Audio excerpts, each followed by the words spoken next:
Séville qui coule dans ouestfrance.fr du 28 août 2019.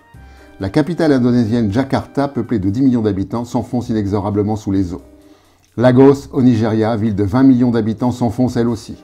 La Nouvelle-Orléans aux États-Unis, Bangkok en Thaïlande, Pékin en Chine, Dhaka au Bangladesh. Les causes, une extension urbaine inconséquente, un déni des réalités environnementales, terres marécageuses, exploitation abusive du littoral, assèchement des nappes phréatiques, etc. Ce sont des dizaines de millions de personnes qui sont et vont être touchées.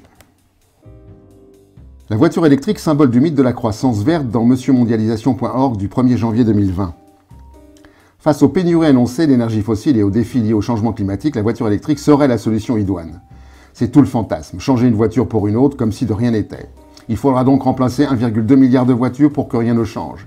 Et pour ce faire, fabriquer plus d'1 milliard de véhicules à partir d'acier, de plastique, etc. et des milliards de batteries et extraire du cuivre, de l'aluminium, du nickel, du lithium, du cobalt et encore du manganèse. Ces véhicules sont majoritairement alimentés par de l'énergie fossile ou nucléaire. Quant au recyclage, il semble à ce jour que les solutions hésitent à apparaître. Nous serons acculés à remplacer le pétrole et donc amenés par obligation à revoir en profondeur les modes de transport et de production. Il semble que la croissance ne puisse jamais être verte. Une police de la pensée est dédiée à protéger le monde agricole dans le site du ministère de l'Intérieur. Le nom de cette police, Déméter, déesse grecque de l'agriculture et des moissons. Ce sont des gendarmes qui seront chargés de débusquer celles et ceux qui oseraient dire que l'agriculture conventionnelle n'est pas à la hauteur de l'exigence de qualité nécessaire à l'alimentation, au traitement des sols et des animaux.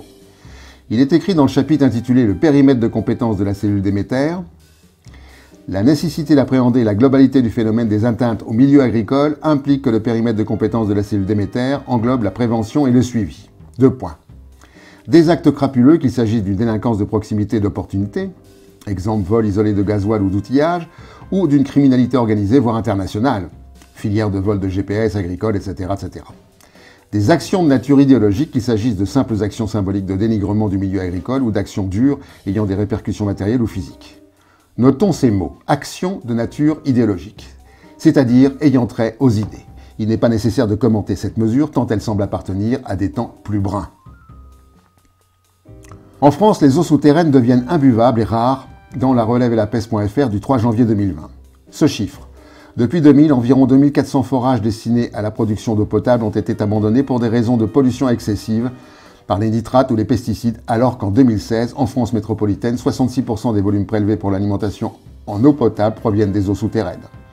En France, l'agriculture est la première activité consommatrice d'eau, 45%, devant le refroidissement des centrales électriques, 30%, l'eau potable, 20%, et les usages industriels, 5%. Le problème est que les volumes prélevés en été, notamment pour le refroidissement des centrales nucléaires ou pour l'agriculture, dépassent localement les volumes d'eau renouvelable disponibles. L'eau se raréfie et sa qualité ne s'améliore pas, quand bien même certaines interdictions de produits ont été prononcées. L'Australie brûle et les bourses flambent dans novetic.fr du 6 janvier 2020.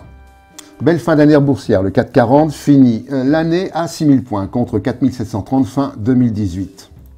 L'ASX 200, l'indice phare de la bourse australienne, a clôturé à 6684 points, 1000 points de plus que fin 2018. Les valeurs boursières sont totalement décorrélées des réalités économiques, environnementales et tout simplement humaines. C'est un aveuglement de considérer que les valeurs vont toujours flamber alors que les conditions qui permettent leur existence s'étiolent. Mais peut-on demander à un système basé sur l'accaparement de court terme de considérer un autre point de vue que celui des courbes?